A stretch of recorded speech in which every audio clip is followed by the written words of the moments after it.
when you deal with the concept of the prime numbers, one of the things that mathematicians are trying to figure out is they're trying to figure out a one formula that they can use, that they can input one number and it'll Yes. output perhaps the next prime number. Mm-hmm. And that's one of the reasons why when you get into prime numbers, they use prime numbers when you deal with like cybersecurity. Prime numbers are a part of computer security because Mm-hmm.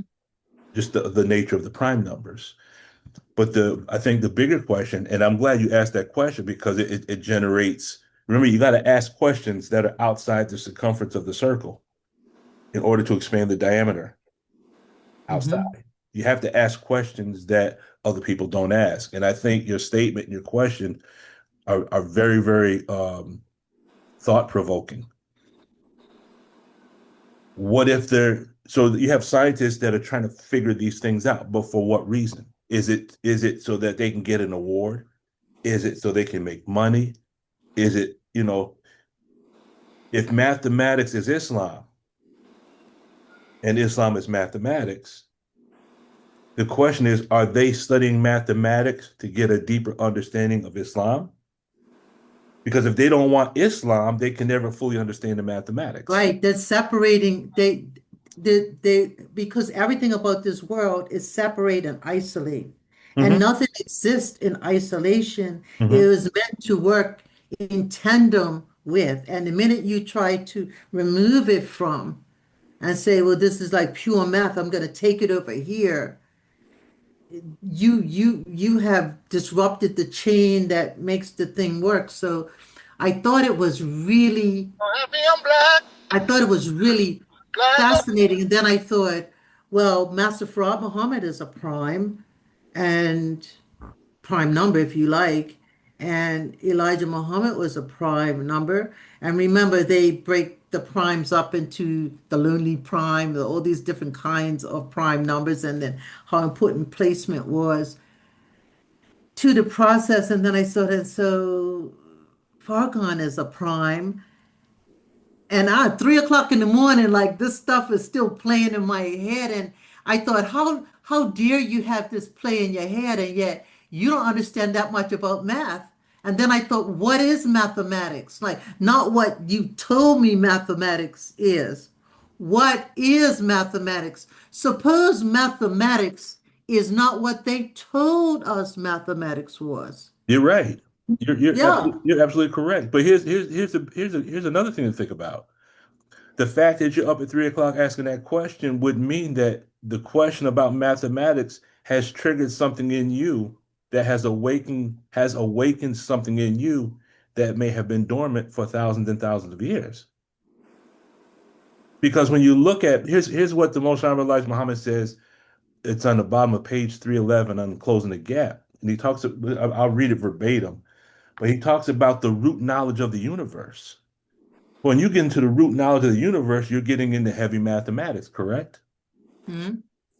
So now, if the root knowledge of the universe actually comes from the mind and the nature of Allah, and if we are Allah, based on the lessons, it says, who is Allah, the supreme being, the black man of Asia. So, in the Most High Elijah Muhammad has said that we are all Allah. And of the group, there's one that is superior to all the rest. Does that make sense? Yes. So if mathematics is Islam and Islam is mathematics, and then we know Islam is the nature in which Allah has created us, then not only is our nature Islam, but by way of the transitive law of mathematics, mathematics is our nature. Hmm. So when we study mathematics from the perspective of the teachings of Most High Elijah Muhammad, we are getting insight into the study of our own nature. But other people, they want to study mathematics, but they don't want to connect it to their nature. So you have people that are mathematicians, but they're still corrupt. The study of mathematics is supposed to, that's, Allah says in the Holy Quran, I've given you Islam as a religion, but Islam is not a religion.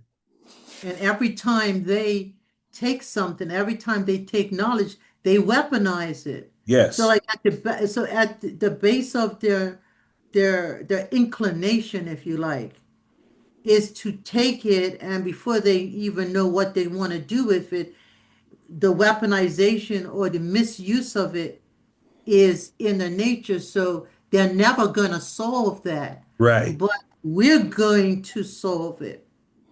Because our nature is different from their nature, and that's why we only gave them one book of mathematics. We have 59,999 other books. So Man, this is some fascinating there's a certain stuff. level of mathematics that they will never achieve because all they want to do when they gain wisdom is they weaponize it. Right? So now what has happened is when you look at what's taking place in the world, the government is declining, the educational system is declining, the medical system is declining because their problems have outgrown their ability to solve. Exactly. We only gave them a certain level of mathematics, which was only going to last them for For a 6,000. certain amount of time. Yeah. Exactly. We gave them Exactly. 6,000 years worth of mathematics. That's it. Mm. And now the problems have evolved beyond the 6,000, but they're not going to receive any new mathematics in order to solve their problem. And that's one And, of the reasons why everything they have has to fall. They don't have the mathematics to keep it going anymore. and Brother Lukeman, if you think about it, we were taught that Allah would give them a glimpse. He will allow them to see what's in the galaxy, but they're never going to be able to reach it. So they see that there is a mathematical underpinning to Quran. They see that. Hmm. They can smell it, they can see, but they But can't get it. they won't be able to cross that finish line. No, sir. Man, this is some exciting stuff. Like I want to thank you so much for sending me and and and and I'm grateful to Allah too that I dared to look at it because like I said, there was this little piece of me that felt like you know so little about math. Like, how dare you? And I kept listening to this man, and I was said, crack the book, open up the book, and there are the tables. And I was like, yeah, yeah, yeah. And then he started to go at it, and I thought, wait a minute, maybe, just maybe your understanding of mathematics is not the truth of mathematics, which is not to say that what they're doing is a lie kind of computation, but the failure to understand the essence of what it is and what the intention of mathematics is there for. It Hmm. came with us. We are it, it is us. Then it has a purpose greater than and more fundamental that they just want to play with it like a toy. When a Yes. master this toy, you see, everything's a toy for them. Hmm. So what God would allow them to take something as fundamental as that and just carelessly play with it? I don't see. To a child, everything's a toy. Hmm. Anyway, thank you, thank you, thank you. So Thank you're you, very class. welcome. Give me that little bit of time right there. Thank you. But Uh, here's another thought that's triggered, and this is coming from um, what's called the study of pharmacology, the study of medication. One of the things that we learned was when you take a prescription, there's a part of the process where you take and we'll say if you're taking a pill or you take an injection by whatever route you take the medication. There's something in pharmacology uh, called the second messenger, and what that means is the this we'll use the pill. The pill would be considered like the first messenger. And then when you take the pill and it's internalized, there's a second messenger. And that's actually the name of the process. It's the second messenger. What the job of the second messenger is, once the medication gets into the body, it's not the medication itself that produces the change. The medication works with the body to get the body to do what the body would do naturally if it was in its right state. Does that make sense? Okay, Hmm. so the pill once the medication is internalized, it's working in conjunction with the body to get the body to do what is in the nature of the body to do. Now, as I'm observing you and your reactions, what I'm seeing is the mathematics was a pill that you just took. Okay, you took the red pill. And what that red pill mathematics did was it started a cascading effect within you to, in the language of our teachings, it was something that started to oil the rusty locks. Does that make sense? It oiled something.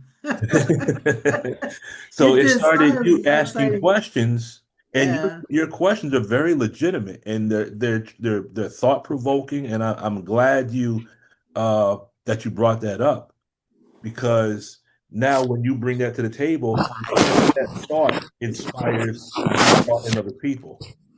And it's the new thoughts, again, in the words of the minister, whoever controls the diameter of your thinking controls the circumference of your activity. But in order to expand the diameter, you have to think outside the circumference. You have to ask a question that you've never asked before. And many of us are afraid to ask those questions because we want to be seen as someone who's a bean soup scientist. Well, we need more bean soup scientists. We need more people to ask those thought-provoking questions. In the tech, L. Ron Hubbard calls them the what if. You got to ask the what if. The what if takes us outside the circumference, and that's where new thoughts exist. The new thoughts exist outside the circumference.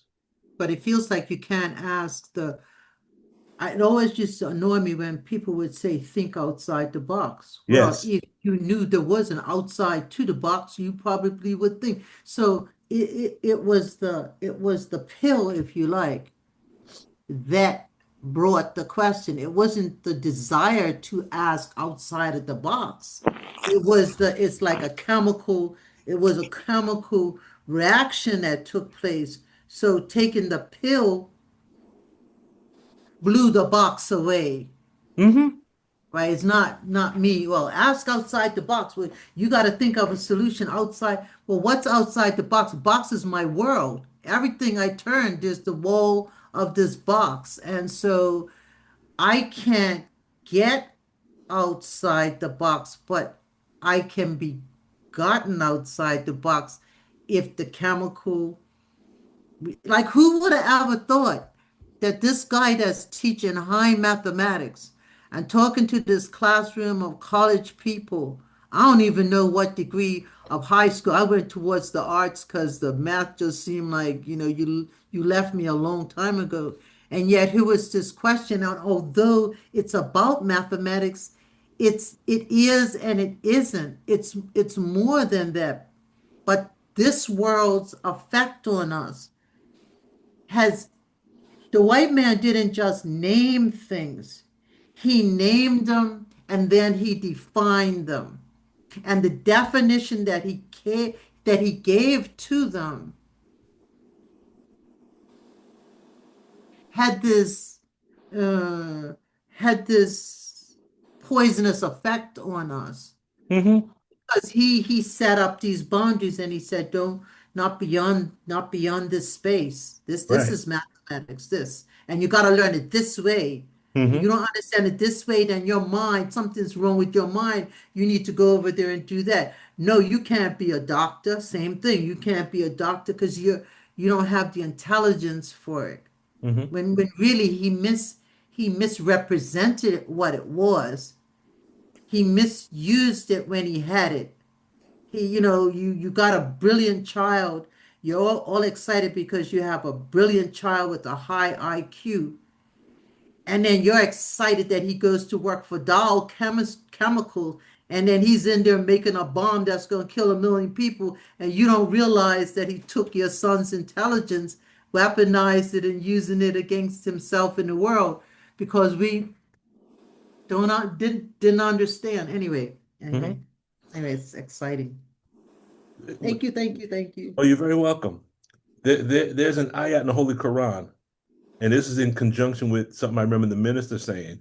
There's an ayat in the Holy Quran that says that Allah will bless us with a garden, the width of which is the width of the heavens and the earth. Now, when you look at that uh, metaphorically, if we look at the earth, we know the diameter of the earth is 7,926 miles, correct? Hmm. And then we know the universe diameter is 76 quintillion miles. Minister Farrakhan made the statement one time. He says that, and I'm paraphrasing, he said we have to expand the diameter of our thinking to equal the diameter of the universe, 76 quintillion miles. That means if you look at the circumference of your thinking right now, understand that the circumference of your thinking right now is nothing in comparison to your potential. So your Mm. potential, Sister Angela's potential, my potential, we really exist outside the diameter of the earth. We actually exist outside that, but we are like that elephant that was tied to the post as a baby elephant. And then the elephant grew up to be a large elephant. And that large elephant was still tied by that little piece of rope Hmm. because it believed when it was a child that that rope was strong enough to keep it tied up. But the elephant that's an adult, if they really tried, they could pull that stake right out of the ground, right? Yeah. Well, that's you and I. We are God, but we have been taught to think inside this little box because there's a certain area of the universe the enemy can't go to.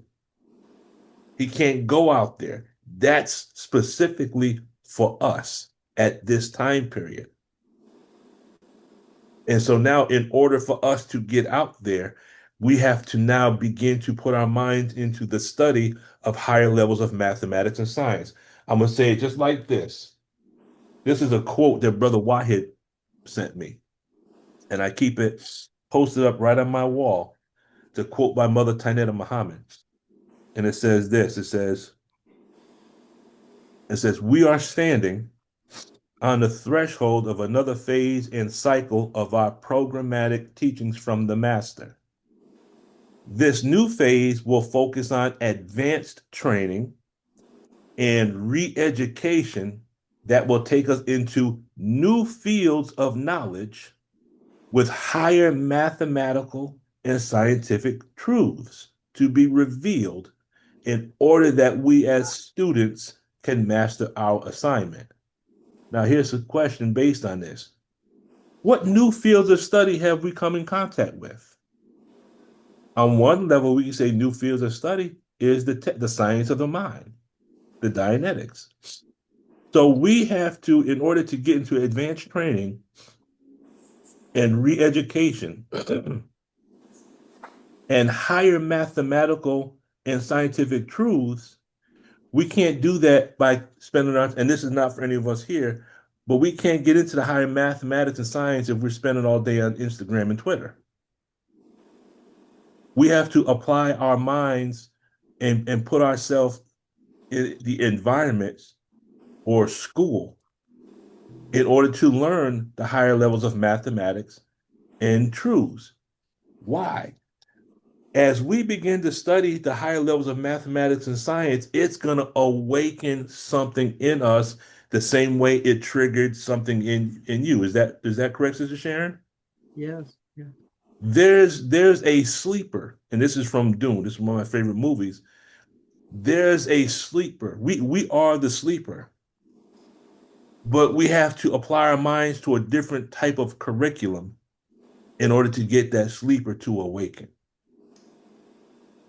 And that's why for me, I'm always trying to push the mathematics and science because I see what it has done for me and the types of questions that are coming to my mind every day now. And as soon as the question comes, I write the question down. And then when I go and study that, it takes me outside the circumference of what I thought I knew and shows me that there's a whole nother area. It expands my thinking, but at the same time, I still understand that I still know very little. which which which continues to feed that hunger to want to learn more, if that makes any sense.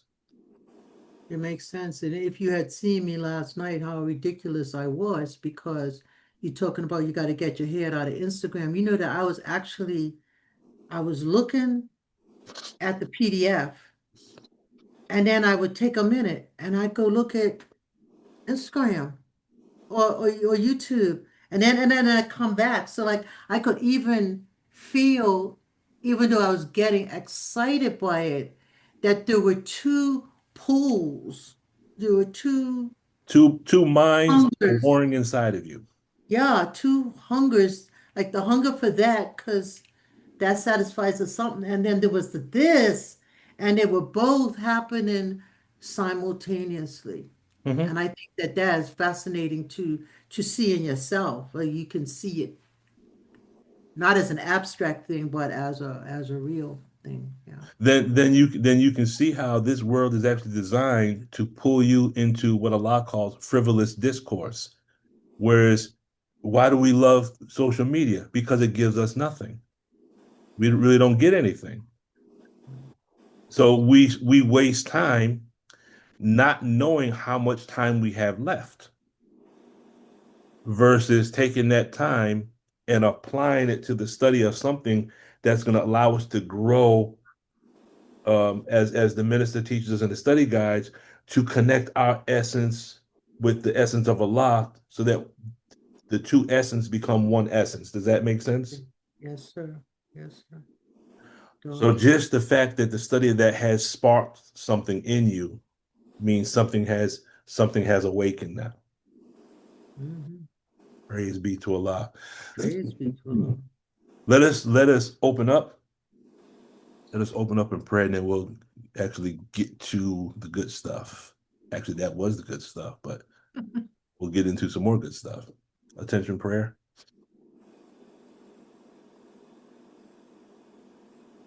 I seek refuge in Allah from the accursed Satan. In the name of Allah, the Beneficent, the Merciful. Surely I'm being turned to the O Allah, trying to be upright, to Him who originated the heavens and the earth, and I'm not of the polytheist. Surely my prayer and my sacrifice, my life and my death are all for Allah, Lord of the worlds. No associate has He, this am I commanded, and I am of those who submit.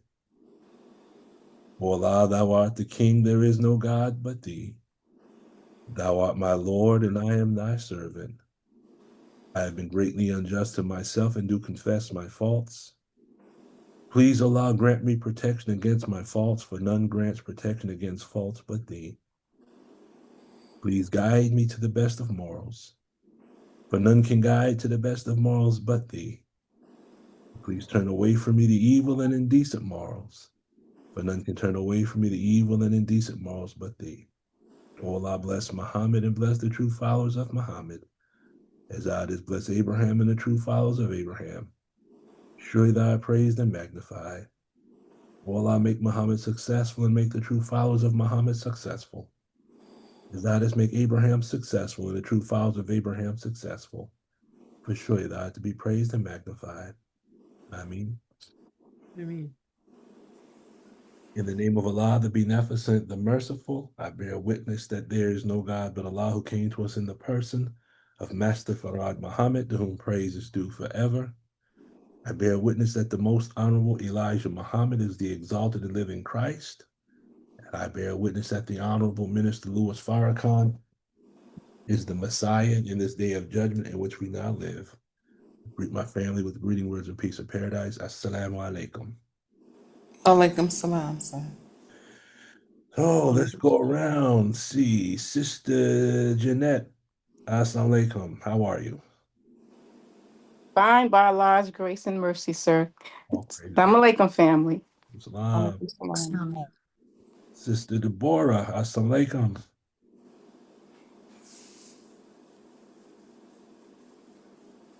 You're on mute if you're trying to speak. If you can't speak, don't worry. We're grateful and thankful that you are here, Sister Deborah. Live From the mother plane. All praises due to Allah. Navigator. Assalamu alaikum. Mom, how are you? I am fine by Allah's grace and mercy and happy Savior's Day. Baby's day. I don't know if you all have listened to the testimony of Brother Abdul Malik. Yes, ma'am. Interestingly enough, I was listening to it before getting on here, and he was at the part. That's my other phone. Sorry about that. And he was at the part where the minister was telling him about the heights he has reached in Scientology. Mm-hmm. Now it's time for him to go to Supreme Wisdom, Mm-hmm. take that higher, and I just thought that was very interesting when Yes, he ma'am. made that reference, especially considering the next 10,000 years in the Mm-hmm. new book.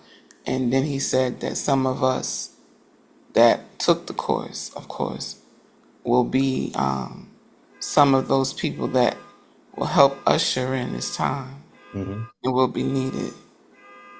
So I could put it in the chat if any Of course, yeah. of you Of course. have not seen Yes, it. because I haven't seen it and I don't remember the name of the program. Yes, ma'am. I'll Yeah, the put it. test Thank and the you. testimony, part one and part two. And Yeah. then if you go on Facebook under Willie Muhammad, there's kind of like a part three where Brother Willie Yeah. Muhammad interviews Brother Abdul Malik Saeed. All three, I mean, there's just so much in there. You can watch them more than once and still get more information from them. So, family, today's Zoom meeting was actually based, again, it was the first thing on my mind this morning. Um, I woke up out of my sleep at 3 o'clock, and this is the thought that I was blessed to have. And I immediately wrote it down so I wouldn't lose it. And that thought, by Allah's grace, became a PowerPoint. And this is what I would like to present to believers today to make another marriage between the supreme wisdom and the supreme technology. Um, I have to say that I always wrestle with my own self with the thought that really the believers that are coming on the Zoom meeting represent those that are studying the tech. Is it necessary to continue the Zoom meetings? Um, and that's probably just part of my own aberrative mind. Um, you wonder if individuals, in seeing the relationship between the Holy Quran, the teachings of the Most High Elijah Muhammad, the words of the Honorable Minister Louis Farrakhan, and the tech, and then you wonder, is this really inspiring the believers to study the tech, or to either begin their study of the tech, or to pick up where they left off at and reapply themselves to the study? Um, anyway, let me pull up the PowerPoint.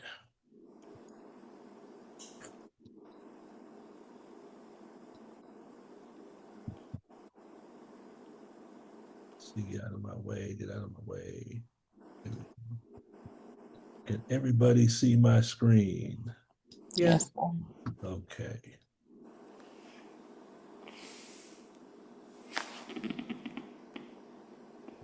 See. Okay, so our learning objectives. We're gonna do a study, only 2 ayats today. I'm gonna try to see if I can complete this within an hour, and we will handle any questions or comments as we're going. Let's see. Let me go. Okay, I got it right here. So in the Holy Quran, Allah says, Bismillahir Rahmanir Rahim. This is coming from Surah 2, ayat number 6 and 7. It says, those who disbelieve, it being a light to them, whether thou warn them or warn them not, they will not believe. Allah has sealed their hearts and their hearing, and there's a covering on their eyes, and for them is a grievous chastisement.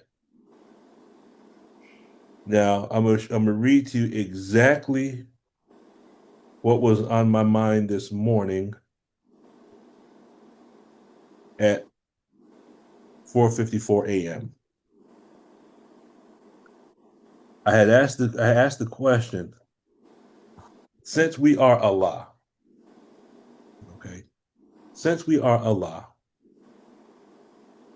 let's for just a moment, let's say that Allah here represents the self. Could everyone ride with that for now? Yes, sir. Okay, since we are Allah, we know we're not the supreme one, but we are Allah.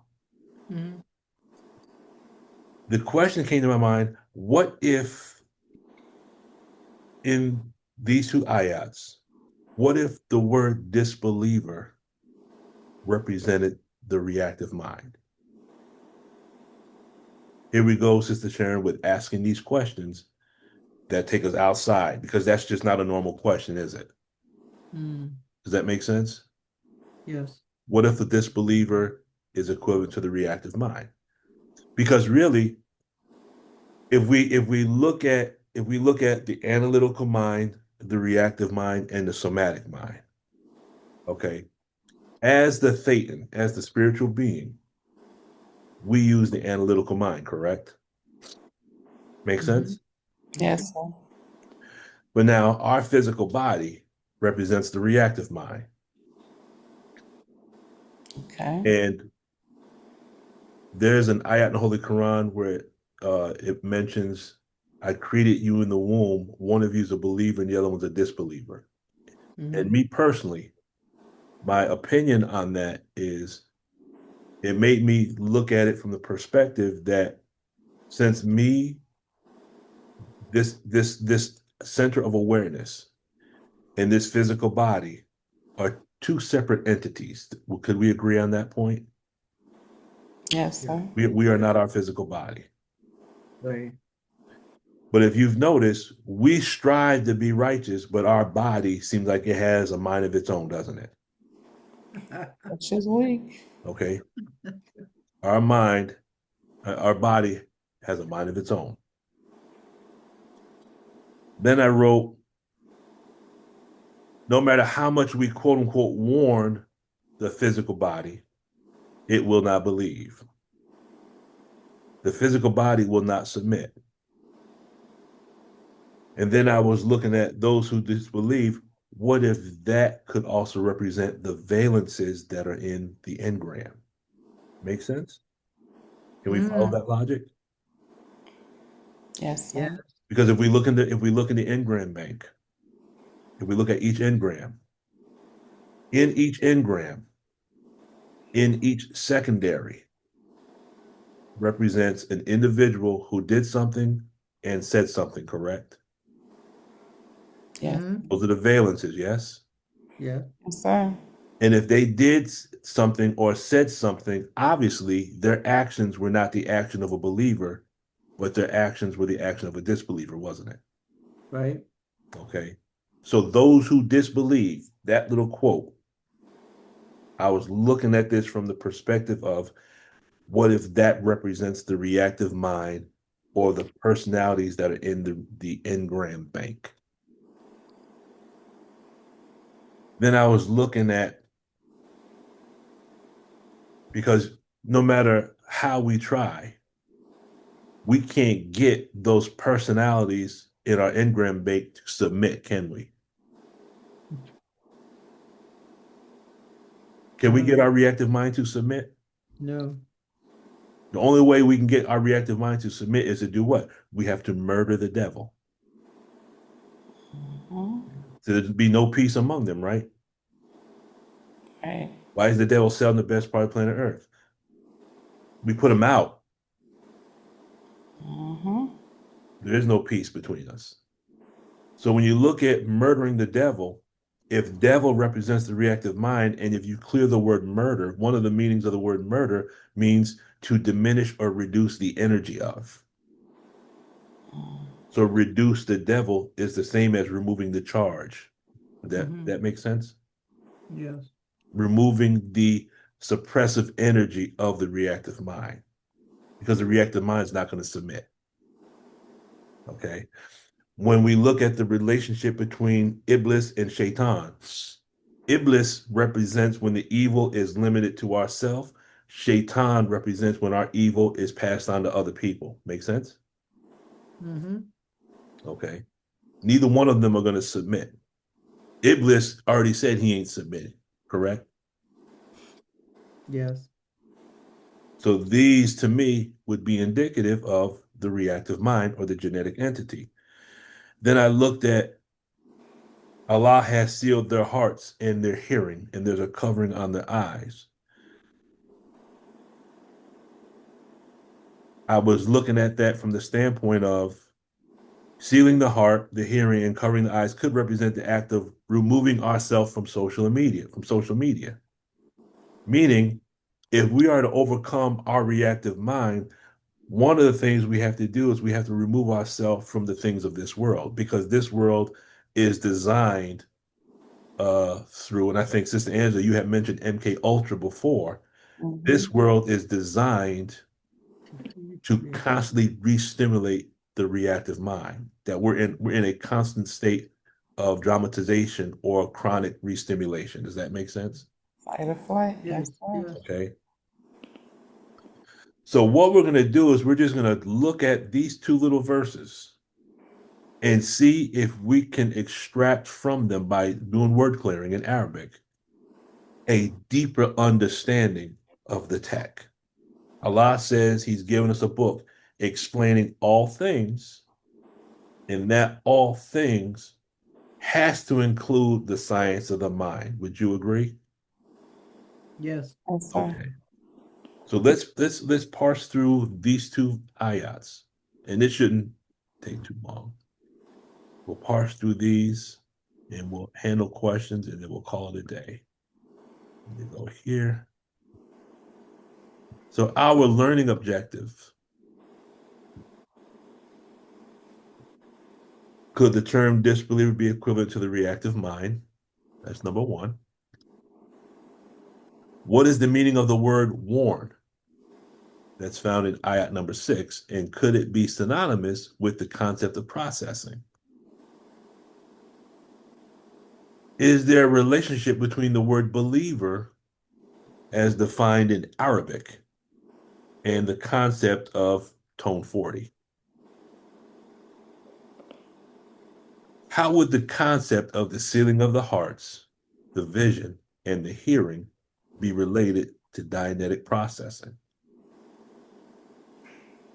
What is this grievous chastisement that's spoken of in ayat number 7, and how would it be represented in the text?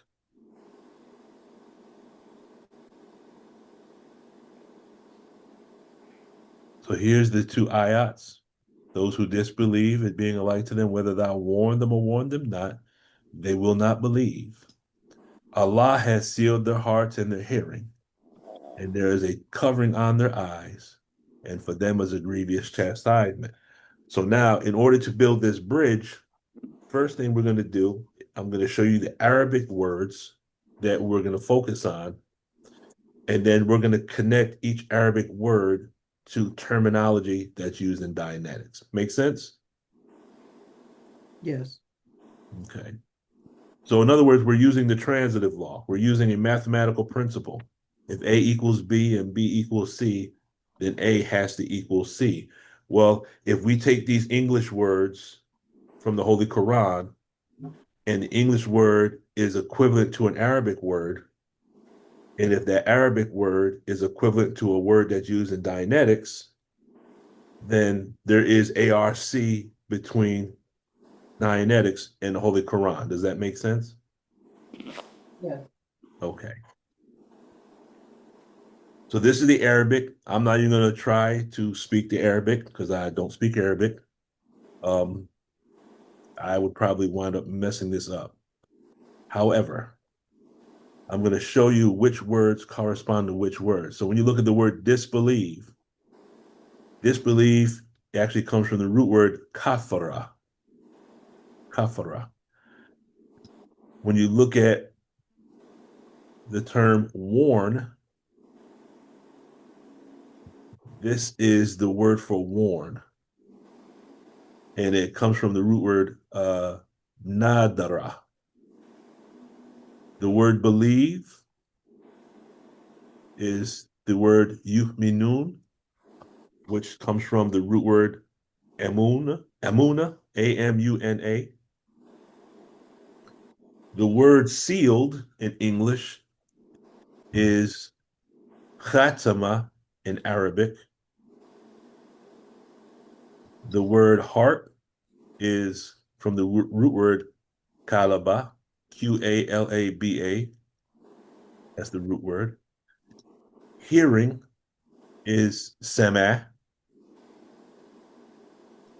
And when you look at covering on their eyes, that's absar rahim, gishawatun. And grievous chastisement is adabun, ayazimun. So we have the English and we have the Arabic. So now we're going to go from the Arabic to the Dianetics. Everyone follow? Yes. Makes sense?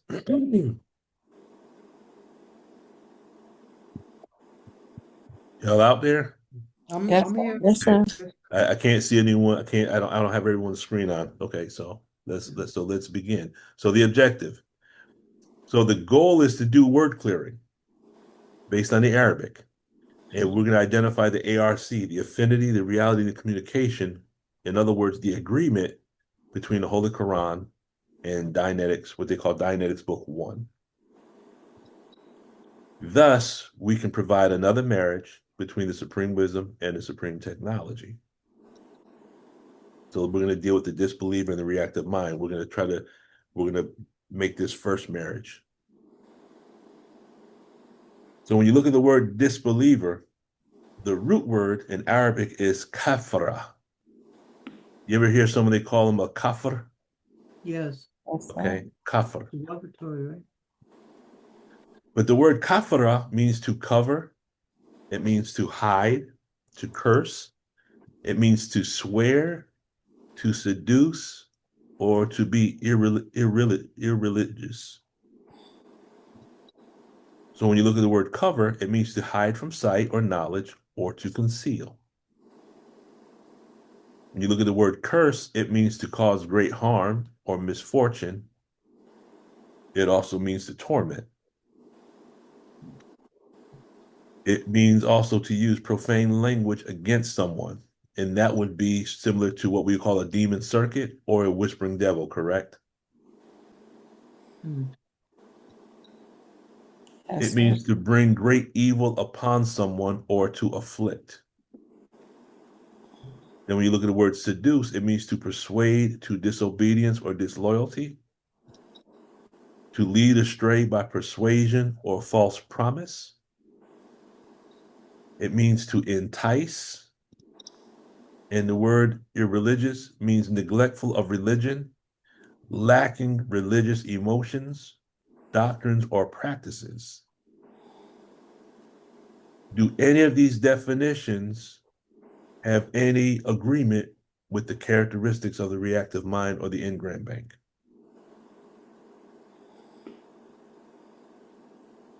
In other words, do these words describe our engram bank or reactive mind? Yes or no?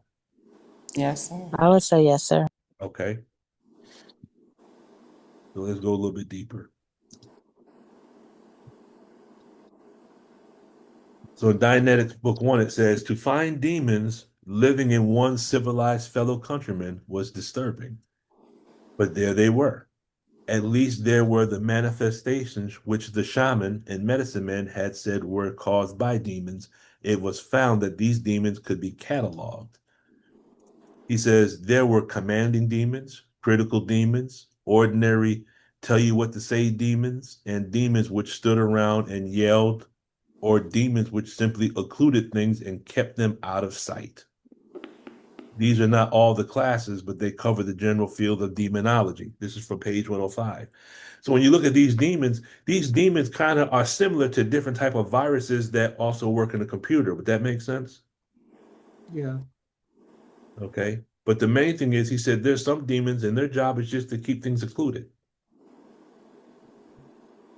keep things out of sight so you can't see them. He then says the physical painful engrams cover up later emotional charges. Emotional charges cover up physically painful engrams. So now this is in agreement with what we were talking about coming from those who disbelieve, is it not? Does everyone Yes. follow? Yes, sir. Yes, sir. Okay. He says the engram bank is the target, not the patient. If the patient swears, remember, swear was one of the meanings of the word kafara, to swear.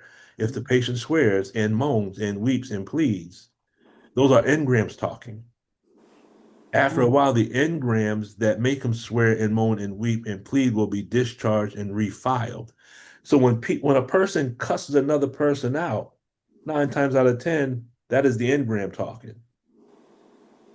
And Sister Angela, when you're auditing someone, I'm quite sure you have been in positions where you were like Jesus talking to the woman and the 7 demons were coming out cursing you, correct? Absolutely. Okay. But you know that that wasn't the person that was speaking.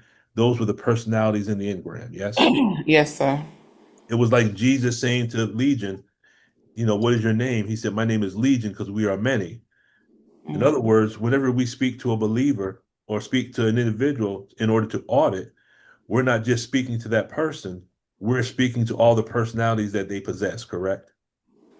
Yes, sir. All right. He then says the patient, in whatever state, knows full well that the action taken is necessary. If the auditor is so short of rationality that he mistakes this swearing or moaning as something directed at him personally, the auditor had better change places with the patient and undergo therapy. In other words, if you and I are auditing someone, and if we take this stuff personal, then we would probably start swearing and cussing back, correct? Yes, sir. And this is why an individual that is an auditor, even before they begin processing someone, their tone level has to be at a certain level above the pre-clear, so that when these demons start coming out, they don't re-stimulate whatever it is that's contained in the auditor, correct? Yes, sir. Next thing you know, you got 2 people fighting, and actually it was only supposed to be Dianetic processing. Now you got 2 individuals slugging it out. Yes, sir. He says occlusion demons hide things from I. The I is the thetan or the individual. It is as easy for one to mask many words. The individual having one will then omit these words or alter them or misspell them and make mistakes with them. He says the demon is not the only reason words get altered, but he is a specific case. An occlusion demon can be of a much higher strength and breadth. He can be created with the phrase, don't talk, or never talk back to your elders, or you can't talk here. Who said you could talk? Any of these phrases might produce a stammerer. How many of us remember hearing this? Shut up before I give you something to cry about. Oh, I guess I'm the only one that heard that, huh? No. All the time. All the Stop crying time. before I give you something to cry about. Yep. So now, after getting lit up with that switch, we're slightly interbulated, and now in comes the circuit. Don't cry unless I give you something to cry about. So now the reactive mind takes that literally. Don't cry. Right. And so now, why is it as adults, why is it as grown men and grown women that we can't cry? Because we were taught to not cry when we were children, correct? Yes, sir. Okay. And then right here it says any of these phrases might produce a stammerer. I thought this was interesting because if you speak in harmony with time, what is the result? I'll give you a clue. If you speak in past perfect, present perfect, or future perfect, then what is the result? Our lessons say what? The stammering tongue is speaking clear. That's from the Supreme Wisdom. That's rule number 3. Y'all follow that? Yes, sir. Wouldn't that activate the will?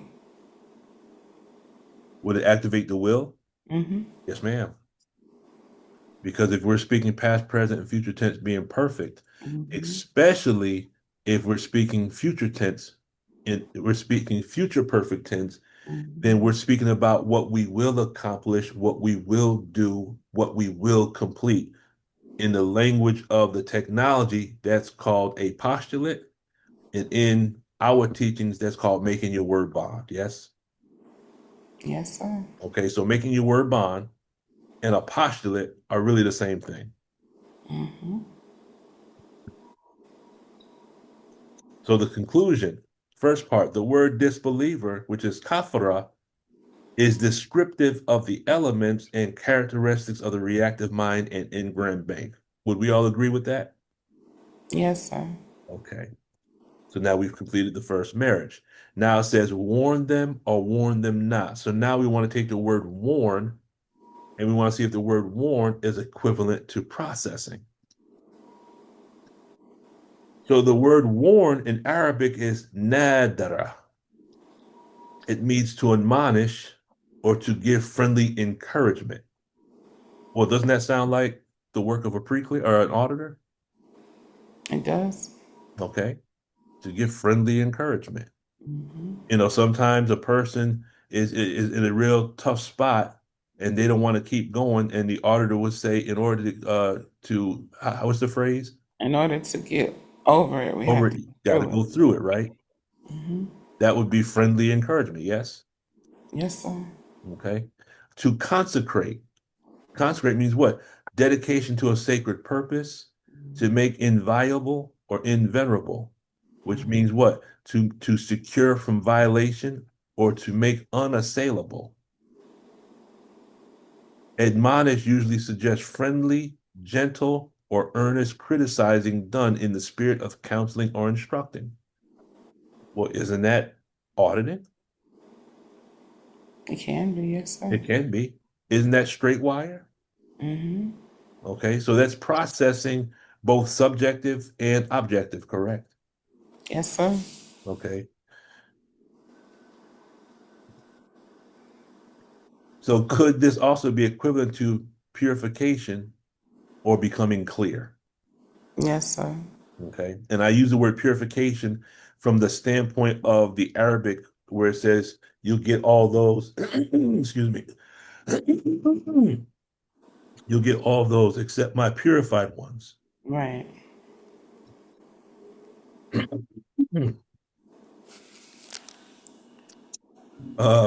Interesting footnote 6a in the Holy Quran.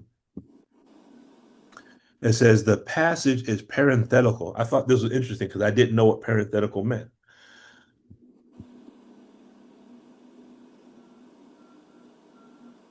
So I had to do a little word clearing with the word parenthetical. And it said that the passage is parenthetical and should be translated as such. The ordinary rendering of the passage, which makes the parenthetical passage an enunciative one, makes the verse meaningless. For it would run thus: those who disbelieve, it is like to them whether thou warn them or warn them not. They will not believe. Now, what this is saying is, by this being made parenthetical in mathematics, what do you have to solve first when you deal with PEMDAS? Parentheses, right? You got to solve parentheses first. So when something is parenthetical, what this Mm-hmm. could be saying is there's something here that has to be understood First. Yeah. first. Yes, ma'am. Something here has to be understood first before the rest of this statement makes sense. So if we say those who disbelieve, it is alike to them whether thou warn them or warn them not, they will not believe. It's not like we're saying once you disbelieve, you're stuck in disbelief. Mm-hmm. Yes, sir. Okay. So the footnote also says, now this amounts to saying that no one who once disbelieves would ever believe, a statement which is absurd on the face of it. So treating the portion quoted above as parenthetical, the meaning is quite clear. In other words, if we solve the internal part of this statement first, this statement will make sense to us. This is saying that disbelievers of a particular type, meaning those who pay no heed at all to the prophet's warning, cannot benefit by his preaching. In other words, there's two types of disbelievers. A person can disbelieve, yet still be open minded to listen, versus one who disbelieves and won't even take the time to listen to what you're saying. Does that make sense? Yes, Mhm. sir. Okay. So that is meant by what is parenthetical. We have to really understand the context of what's being stated here to really fully understand it. If we looked at it on face value, then that would imply that once a person disbelieves, they can never believe again. And that's not what's being said. A person can disbelieve, but they can still be open-minded. Recording in progress. So now let's look at the believer and tone 40. The word believer, if everyone could just go on mute because I'm hearing the echo. Thank you. The word believer is amuna. It means to set one's mind at rest. Now, wouldn't that be the same as being clear or to experience a release? Yes, sir. Okay. It means to have confidence. It means to have faith, to be at peace, to be reliable, to be upright, to be trustworthy. That's what a believer is. But when you look at these terms, these are also found on the upper buttons on the charts. Does that make sense? And when I Yes. say the charts, I'm talking about the chart of attitude, yes? Mm-hmm. So I have one part here. This is one chart of attitudes. You notice, you see this number right here, 20, it says 27 to 40. You see that? Mm-hmm. Mhm. There's another chart. I can't remember which one it is. I think it's the one that is found in Handbook for Pre-Clears. And at tone 27, you'll find the word serenity or serene. Okay. So when you look at tone 27 to tone 40, 27 being serenity, there's a connection between the number 27, serenity, and the Holy Quran. Were y'all aware of that? No, sir. Okay. No. So either this is an interesting coincidence or this was by design. So, Sister Sharon, it's kind of like the mathematical structure that PDF shows that is in the Holy Quran dealing with the mathematics. Well, there's these mathematical relationships that are in the Holy Quran that are also connected to the tech. Right. I don't think that's by coincidence. But when you look in the Holy Quran, there's a Surah 89, ayat number 27, that says, O soul that are at rest. It says, return to thy Lord, well pleased, well pleasing. So enter among my servants and enter my garden. But O soul at rest is where you'll find the word nafs mutma'inna. There's three types of nafs. Nafs amara, which is really the word nafs is mind, and amara is the meaning of amara means that which drives a thing to do certain things. So nafs amara would be the same as the reactive mind. Does that make sense? Mhm. Yes, Mhm. sir. Nafs lawama, as we're taught in our study guides, represents the self-accusing spirit, and nafs mutmainna represents the mind that is at one with its creator. Mm. And that statement, mutmainna, only comes, there's only one ayat in the Holy Quran where you find it. It's Surah 89, ayat number 27. And it just so happens that tone 27, so when you clear the word mutma'ina, the Arabic word brings you to the word serenity, which is exactly the same word that's used for tone 27. Make sense? Yes, sir. Okay. Conclusion. We can say that the disbeliever is equivalent to the reactive mind. We can say that to warn is also synonymous with processing. And we see that the word for believer, amun, is equivalent to the characteristics that are present on the upper tone scales, correct? Yes, sir. Remarriage is completed. Let's look at sealing the hearts, the hearing, and covering the eyes. When we look at sealing and covering, the word sealing, the Arabic word is khatama. And khatama means to seal off, to close, or to make inaccessible, which could be synonymous with the occluded case, correct? Yes, sir. Mm-hmm. In book one, Dianetics, he says other things besides speech can be occluded. And we could take the word khatama and use the law of substitution and say other things besides speech can be khatama. Does that make sense? Yes, sir. Any ability of the mind can be inhibited by a demon specifically designed to obstruct that ability. You can't see will include visual recall. You can't hear will include audio recall. And you can't feel include pain and tactile recall. But now, isn't it interesting? Aren't we talking about sealing of the hearing in the eyes? Wouldn't that be the same as Vizio shut off and Sonic shut off? Mm, Sir. yeah. So the aberrated individual, they're not able to discern the right thinking. They're not able to see the truth, even though it's right in front of them, and they can't hear the truth, even though someone is speaking it to them, can they? Hmm. Everyone, that makes sense? Yes. Yes, Yeah, sir. that makes sense. Okay. The word heart in Arabic is kalaba, and the word kalaba means the center. It means the essence. It means the best part. It means mind, and that's supposed to be soul, not soul, but that's supposed to be the soul, and it's supposed to be spirit. So isn't it interesting that the word kalaba or heart is the best part? So when we say, why isn't the devil settled on the best part? Could we also say, why isn't the devil settled on the mind? Yes, sir. Mm, Make sense? Mm-hmm. yes. It means to be changeable, to be fickle, to be reversed, or to shift instantly. Well, isn't this describing someone who's dramatizing? Yes, sir. Sounds like it. Because when they're dramatizing, didn't they just shift into another valence? Mm-hmm.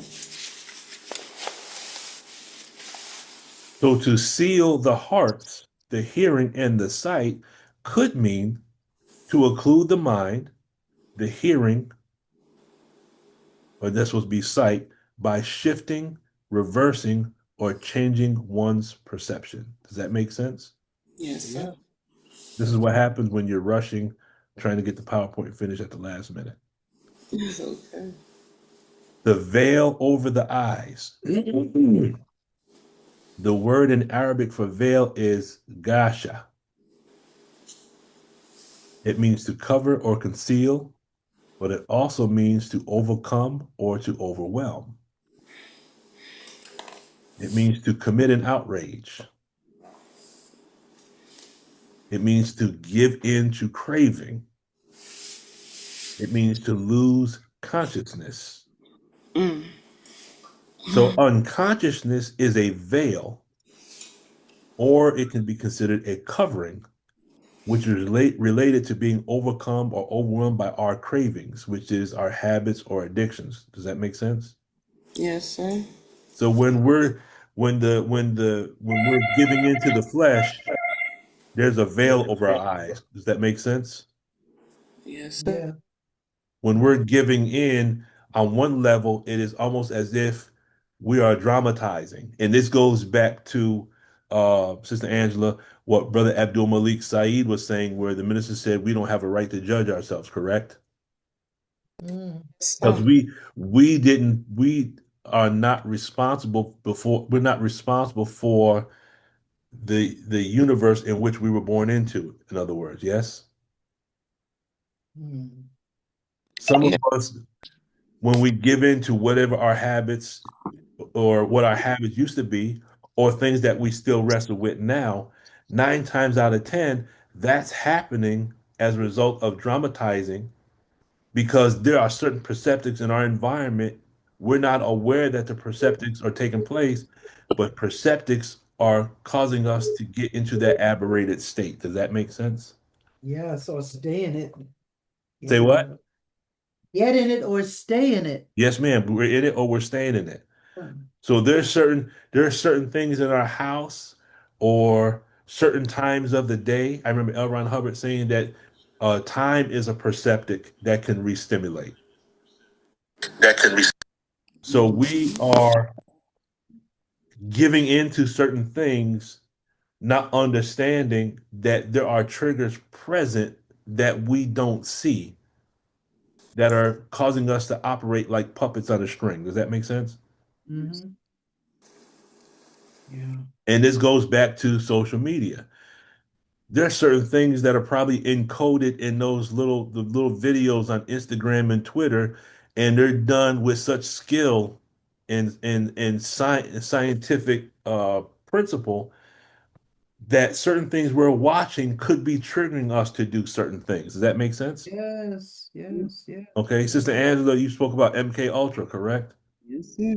We think MK Ultra is not a real thing. We don't understand. They did a study just based on the blue light alone that comes off computers. They showed how the blue light could affect rats Mm, to do certain things. And if they could get the rats and they could modify the behavior of an animal using blue light, do you think they haven't tried to do that with human beings? absolutely. So this unconsciousness that is a veil that cover us, this is what's leading us to commit an outrage or actions. And those outrage or actions, they represent the valences or personalities contained within the engram bank. In other words, the things that we do, in the book of Romans, chapter 7, it says it like this: that which I do, I I think it says, that which I do, I choose not, and that which I choose to do, I don't do. In other words, when we fall victim to our habits, our addictions, and those things, we are giving in to the weaker side of self, not understanding that we are dramatizing an action based on what we saw between two people or what was done to us. Does that make sense? Absolutely. Okay. In other words, the habits or addiction, well, no, not the addictions. No, it could be the habits or the addictions we have as an adult represent survival behaviors from our childhood. Make sense? Yes. Because if we were in certain environments that were producing certain type of behaviors, that might have what caused us to begin smoking cigarettes or drinking alcohol or using drugs. It can Absolutely. all start from there. And there's a doctor by the name of Dr. Gabor Mate. He says that whatever the addiction is, he says that's not the problem. He says that's the solution to the problem because that's what we use to solve. And the alcohol, the heroin, the fentanyl, the cigarettes, all those things, that's not the problem. That's what we use to solve the problem. The problem is something that's further back on the time track. Yeah. Obviously, when we were children and we didn't have access to alcohol or cigarettes or whatnot, something took place back then, either to us or what we saw, and it left a mark on us. And then when we were at a certain age to get access to cigarettes, alcohol, and drugs, That's what we used to try to stifle or water down the emotional pain that we were feeling, correct? Yes, sir. Yeah. Yeah. So what is the grievous chastisement here spoken of at the end of chapter verse number 7? Adaben ayazemuna. So the first word means punishment, and the second word means great. So let's look at the chastisement or the punishment. It means to hinder, to handicap, or to obstruct. It means to afflict pain and torment. It means to torment oneself, which all of us at one time or another, past or present, could be guilty of, correct? Yes, sir. And Yes. he's Brother Abdul Malik said, we don't have, based on the minister's words, we don't even have the right to judge ourselves. And then when you look at the word great, it means to be proud, arrogant, and haughty. So if we put those two words together, what is the grievous chastisement? The grievous chastisement is having all of us have our wounds that have been afflicted. Both Allah said in the Holy Quran, both the believer and the disbeliever have wounds. But these wounds are designed to destroy the disbelievers, but they're also designed to purge the believers, correct? Yes, sir. So the chastisement here, we could say, is all of us are suffering from aberrative thoughts based on our childhood. We all have pain based on our childhood. And now the minister has opened the door for us to give us a technology that we can use as a tool to relieve us of the pain that we feel. But the grievous chastisement is when we are so arrogant, so proud, and so haughty Won't take it. that we've decided that I'm not going to take the advice the minister has given us to remove what is handicapping myself, that's hindering me from growing into God, from the pain that's been inflicted on me and the pain I'm inflicting on others, and for me tormenting myself. I'm too proud. I'm not using the technology to remove that. So then what happens? That's the grievous chastisement. So now we're in the fire and that fire is going to burn us, is it not? And you stay there. Yes. Yes. So a quick summary. The disbeliever has ARC with the reactive mind. We agree with that. The Yes. term warn is equivalent to the word processing. The believer is equivalent to tone 40 for the upper tone levels. The sealing of the heart is equal to the occluded case. The sealing of the hearing and the covering of the eyes is related to visio and sonic shutoff.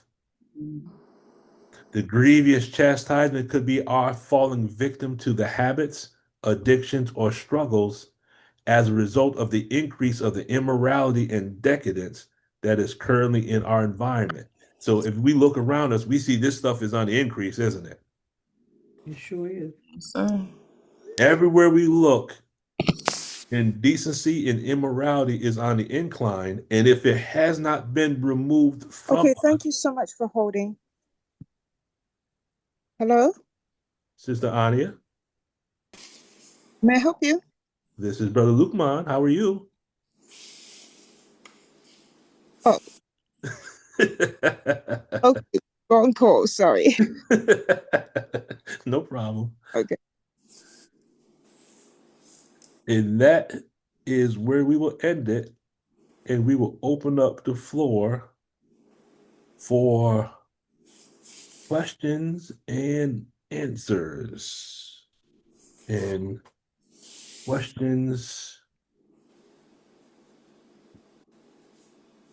could be anything in the text, anything discussed, or any thought that Allah places on your heart to ask. So the floor is open for questions.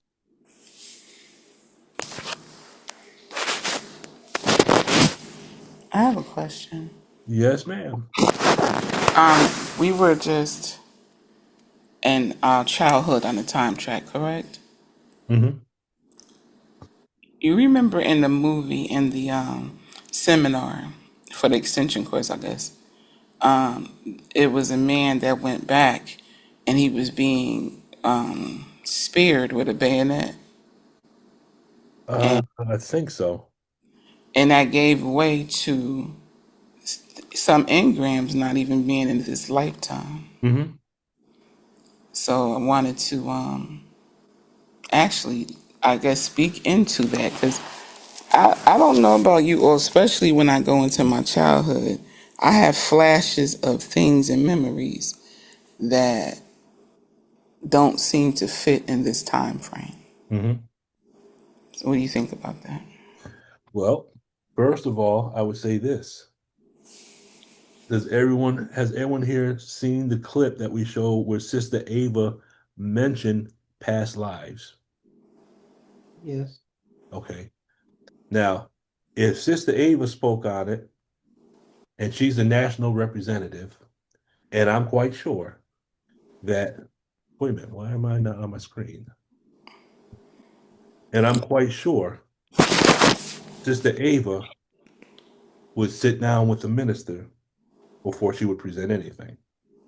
And if she's talking about past lives, I think it's safe to assume that the minister knew what she was teaching on before she taught that. Would that make sense? Absolutely. Okay. So then past lives, oh, give me 1 second. I'll plug in my computer.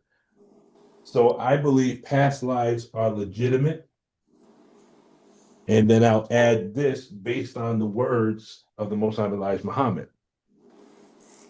On page 9 of Message to the Black Man, he speaks about the person of the original God. He said the first God that created everything is no longer present. He said, but his person exists in his people today.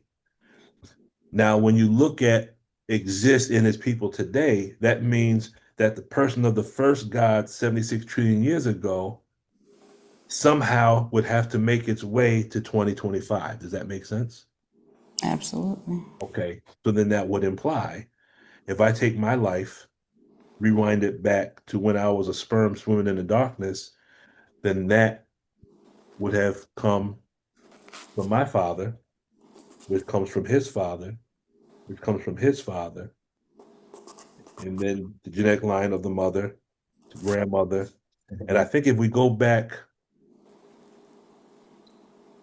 I can't remember how many years, but I think if we go back 400 years, the 400 years represents 4,000 individuals just to produce the us that's present today. So that means that that consciousness, that eternal consciousness has been traveling through time through the genetic lines. Does that make sense? Yes, sir. So then why wouldn't I think? And then Allah says in the Holy Quran where he says, and when I created you before. Well, what does that mean? I knew you before you were in the wombs of your mother. I personally believe and agree with you, Sister Angela. I personally believe that sometimes when we dream dreams, I believe sometimes those are not just dreams, those might be memories. Right. Because I've had some dreams that were too real. And when I woke up, I could have swore that I was that person at that time period at that location. It was just too. Yes. Yes. Then Yes. when you look at the fact that Brother Abdul Malik Saeed spoke about how we can leave our body, Mm-hmm. that means that we are independent of this physical body. We are in the process now of learning how to master this physical body so we can really begin to do what God would do. But there's a trade-off. We have to give up certain things in order to obtain certain things. Does that make sense? You know, part of what he said even when he talked about the minister being in the hospital Mm-hmm. and having an operation on his heart. Then he talked about the Most Honorable Elijah Muhammad, someone dreaming his brother, his favorite brother, he said, about a spot being on his heart. And Mm-hmm. when the spot was clean, light emitted from the heart and lit up the whole world, and being representing the universe coming Mm-hmm. from the Most Honorable Elijah Muhammad, like that Son of Man. Mm-hmm. It seems this is a dual. It's a dual happening, physically and mentally. It seems when we get into a physical ailment that is challenging, it's part of the purification, as well as we have to fight every engram, especially from our ancestors. And being in America, we had to fight everyone to graduate from believer to knower. Mm-hmm. It's not an easy feat. It really is not. And if I would say for everybody to go watch it, because it gave me insight into my own infirmary, which I thought was just physical. However, I see that as both, and it's a purification as well. Mm-hmm. Yes, ma'am. Hmm. It kind of takes us into the lessons of why did God make devil. Hmm. But now, if you take the word devil and you look at that question as an equation, and we know if devil equals the reactive mind, then let's input reactive mind into that statement. Then why did God make the reactive mind? And why is he represented by fire?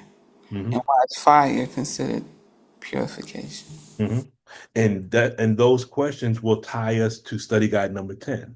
Mm, Because the God knew that he was going to place a rule in the earth that was going to call mission for shed blood. And the angels were like, well, why are you doing this? right. Okay. So it's like in this day and time, we have the task in order for us to prove that we're God individually, we have to overcome this opponent that's within ourselves. There's Absolutely. sometimes, this Angela, this might sound crazy as hell, but there's sometimes I feel like there's a whole nother personality in me that I'm dealing with. Sister Ava said we got at least 12. Yeah, that's trying to fight. You remember that movie Split? Yep. In that movie Split, he had all those personalities, and they were always fighting to come to the light, right? One would always try to manifest into the light. Mm-hmm. And there's sometimes it's crazy.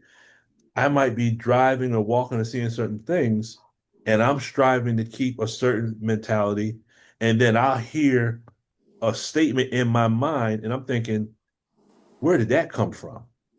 Mm-hmm. Why would that statement even come up in my mind? Well, and I know the brother and sister have their hand up. Mhm. Brother Aaron, may Allah be pleased with him. He did a talk. We were talking one. I believe we was at Savior's Day, and we just were, we get these ciphers going sometimes at Savior's Day, and he was talking about rogue thoughts.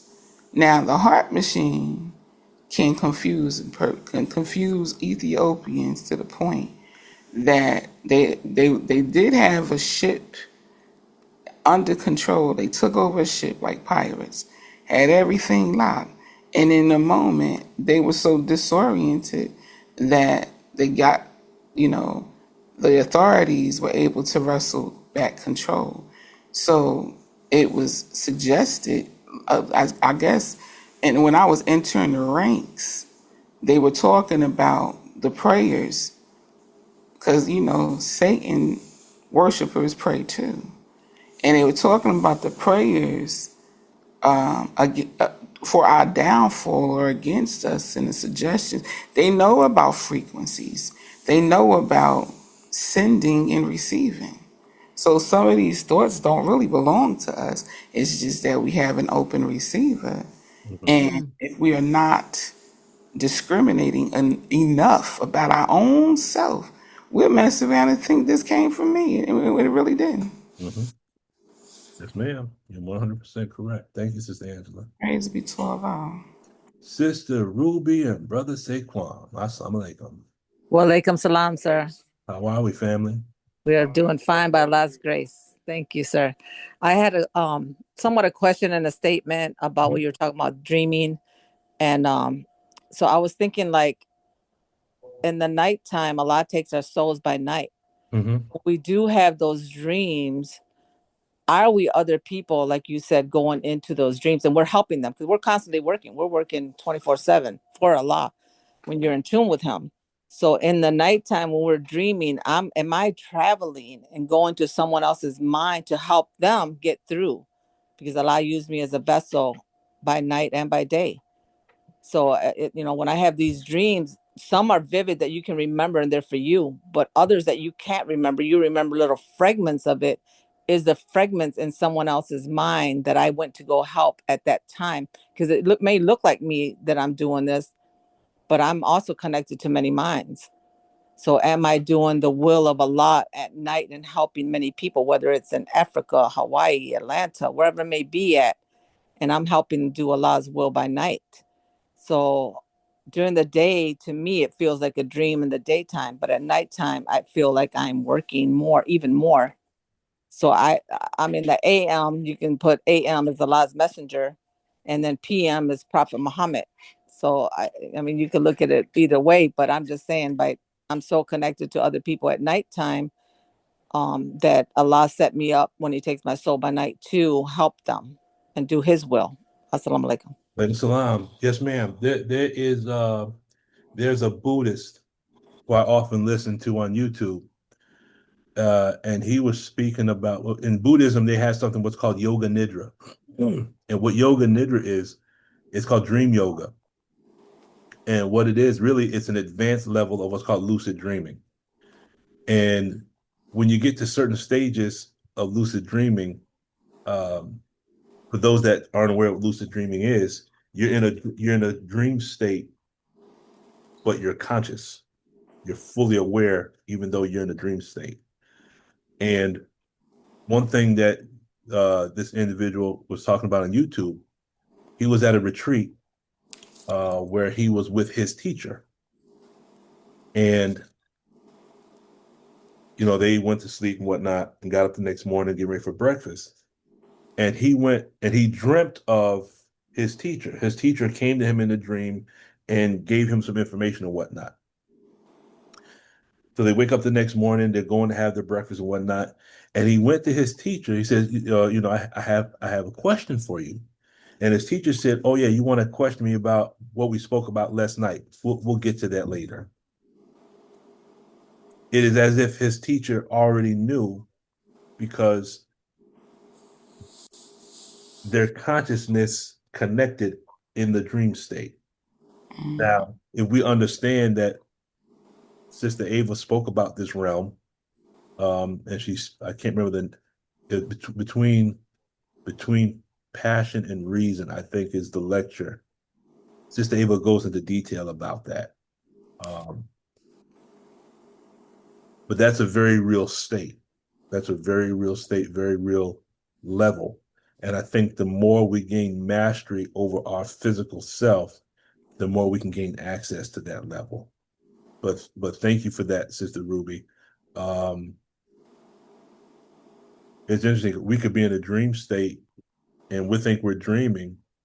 And wouldn't it be interesting, come to find out, you're actually a participant in someone else's dream.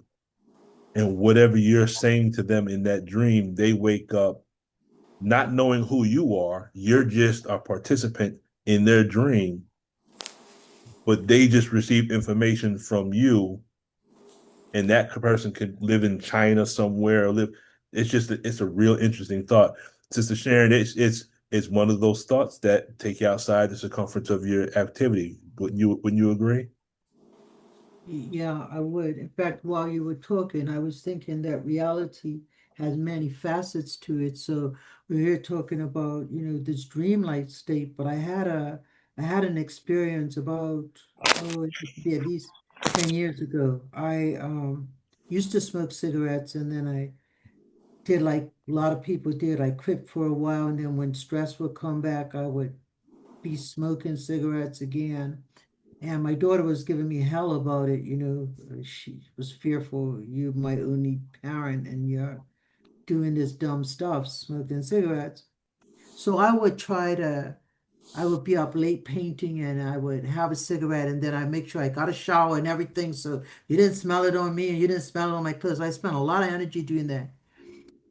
So one morning I decided to step outside to have this cigarette and I must not have had a cigarette for a few days and I inhaled really deeply and the impact of it was that I actually like fell to my knees. So I'm outside on the grass and my head is feeling a little bit dizzy, like things are moving. And I remember the thought I had in mind was, I can't die out here. My daughter will know that I died because I had this one more cigarette. Anyway, I heard a voice. I lied to you not. The voice was as clear as you speaking to me now, and it was very close to me. And I remember I was too dizzy to stand up, but I was looking around to see who is this person, who at 5:30 in the morning is close enough to talk to me. And that voice said, Sharon, are you trying to kill yourself? Because you can't figure it out, are you trying to die? And the disturbing part about it was the clarity and the the reality of this voice. It was not a thought in my head. It was a voice that I was hearing like I hear anybody's voice. Never had an experience like that before. Didn't talk much about it because I know what it sounds like. What does that sound like? But I am convinced now that it was a reality. And who is to say that you have to be in a sleep state in order to be in an altered state, Yes, ma'am. right? Hmm. And the and I remember that the reason that the voice had the power that it had on me in that moment is because I did want to die. I have made some decisions. They didn't go down as I expected. I didn't know what to do. I didn't know who to ask. I just wanted out. I wanted to not have to think about it anymore. But the voice, it said it to me. That's all the voice said. It didn't chastise me any further than that. It asked me the question. That was such a pivotal time and experience. And so that wasn't sleep, but it was something. The problem with names sometimes is that they're very limiting, Hmm. you know. But it was a reality. It was real. I just wanted to share that sleep Thank you. state, great state. You're helping somebody in China, you're helping somebody on another planet. Like, I don't know. You never But know. I know now that there is more that we don't know than what we know. Yes, ma'am. To trust, to pray and trust and study and have faith and all of that. And many things just reveal themselves to us in time. Hmm. It makes sense. Yeah. Yes, ma'am. Thank you, Sister Sharon. Sister Angela. Yes, sir. I had a lucid dream on or near the birth anniversary of the Most Honorable Elijah Muhammad. And what was really odd about this one is that I'm telling myself that I'm dreaming, and and I'm saying in a dream, but this is real. And I was looking up in the dream at three baby planes over my head. Mhm. And I'm trying to say, okay, don't get too excited. This is just a dream. And at the same time, I'm telling myself, no, this is real. Now, it was a form of realness, and where it was really key at a place that I used to live. and one was very visible, one was a little cloaked in a cloud, and one was dark out of the three. And it's the first time, because usually when I say to myself, this is a dream, I could come and just switch it up. But because it wouldn't switch up, I'm like, no, this is not just a dream. This is something else. And as far as, the altars stayed awake. When my mother passed, I made what she was buried in. I made the clothes that she was buried in. When I walked into the material store, as well as you hear my voice right now, I heard my mother's voice say, yeah, that one right there. And all I did was went to the material and picked it up. And it was the colors that I knew she liked. It was the royal purple, gold, and canary yellow. So I believe that we were taught that we have crazy thoughts because our enemy never wanted us to know what power lies beneath in our thoughts. And unfortunately, I gotta go. My ride is here. Yes, I'll ma'am. just look at the playback. Assalamu alaikum. Walaikum salam. Yes, ma'am. Brother Vincent, assalamu alaikum, sir. You with us? Or did you step away? You're on mute.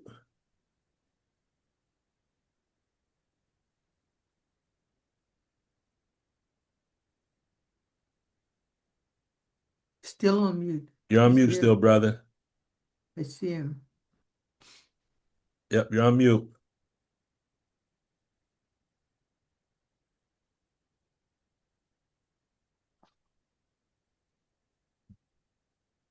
Yeah, hopefully you can get off mute. There you go. Yeah. Yes, sir. Assalamu alaikum, sir. Walaikum Ma'am, salam. everybody. How are you, brother? I'm doing fine. How about y'all? I'm doing fine, brother. So did my response to your question, did that make sense? Yes, sir. It did. And when I got off this morning, I read Science of the Bible, page 99, column K, and I did read Surah 47, verse 30. It does make sense. Absolutely. Praise be to Allah. Yes, sir. So I was, So I heard you were saying about the earlier when I got a chance to get on about the reactive mind being the the devil Mm-hmm. or the brown germ. And so my question is okay, so when I be because I be okay, like so it was talking about the last part of that chapter. It was talking about the 2 minute psychometry. Uh the 2 minute psychometry test. And I was trying to see how to be able to impart well, I guess I gotta practice the 2 minute psychometry test on the people so I could see what they may be open to receive. Is that correct? Oh, brother, you know, make me. I gotta go back in my archives. I haven't seen. I remember seeing that, but I haven't heard that statement. Let me see. I haven't heard that in a long time. This is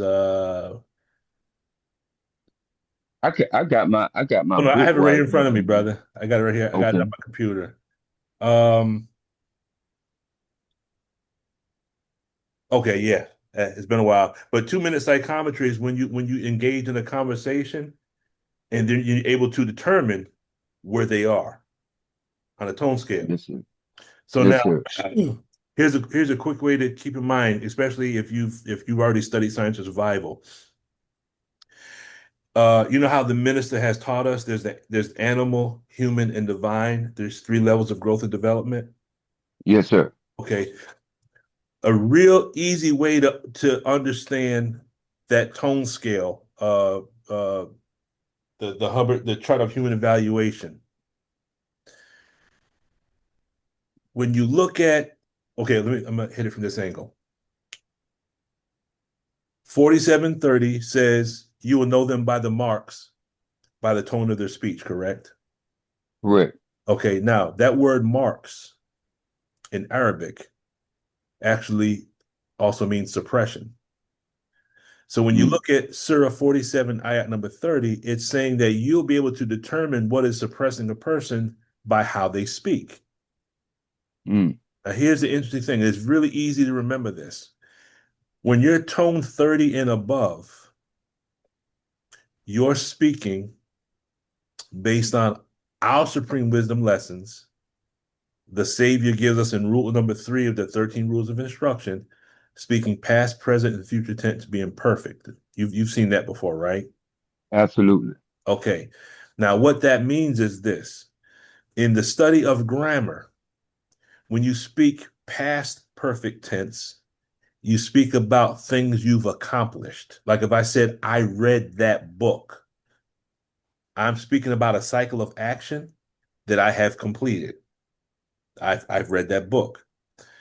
If I, it's it really is you to speak present perfect tense is like saying, well, today I'm going to do.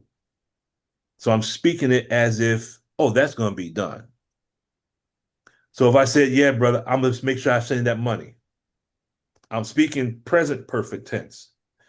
If I say, I'm going to finish that book, I'm speaking about a future event, but I'm speaking it from the perspective of, oh, that's going to be completed.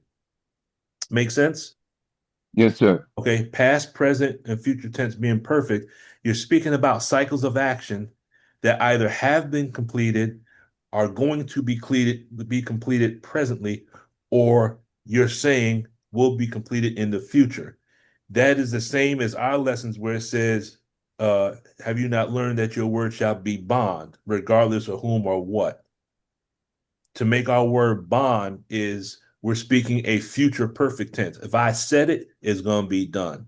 If the minister says he's going to do something, that's future perfect tense. Does that make sense? Correct. Yeah, it makes Okay. sense. So on the tone scale, there's only three things you got to look for. If a person is speaking about that which they're going to accomplish. They're speaking in the way of Allah, where Allah says, kun fayakun, be and it is, correct? Correct. Okay. When you hear someone speaking anti doing anything, I don't like it when people do this. I don't like when that end says this. When you're speaking against what people are doing, now you're on the tone level between 2.0 and 1.0. You're dealing with antagonism, covert hostility, and overt hostility. Mm, Tone 40 people talk about what they're going to accomplish, and tone 2.0 down talk against what the individuals are accomplishing, like the naysayers. mm, When you get below 1.0, you talk about what you can't do. You make excuses. Oh, I can't read the book. I can't do this. I can't do that. So you have mm, to look at is the person speaking about what they're doing, what they ain't gonna do, or what they can't do. And based on that, you can pinpoint exactly where they're on the tone scale. You got to mm. listen for those three things. Right. And then once you got that, the whole rest of the chart opens right up. Because people are Right. going to talk about what they're going to do, what they're not going to do, or what they can't do. Yeah, that makes sense. Praise Mm. be to Allah. So this one last little question in Mm-hmm. relationship to the context of language. Mm-hmm. Um that is spoken of in that in it's a past, present perfect tense and stuff. So I initially when I first started studying the messengers teaching, um I would hear this was like in '94. I started listening to Minister Farrakhan in 1994. So he would be like talking about like his maybe departing, he was not gonna be speaking for like his time was running out, so to speak.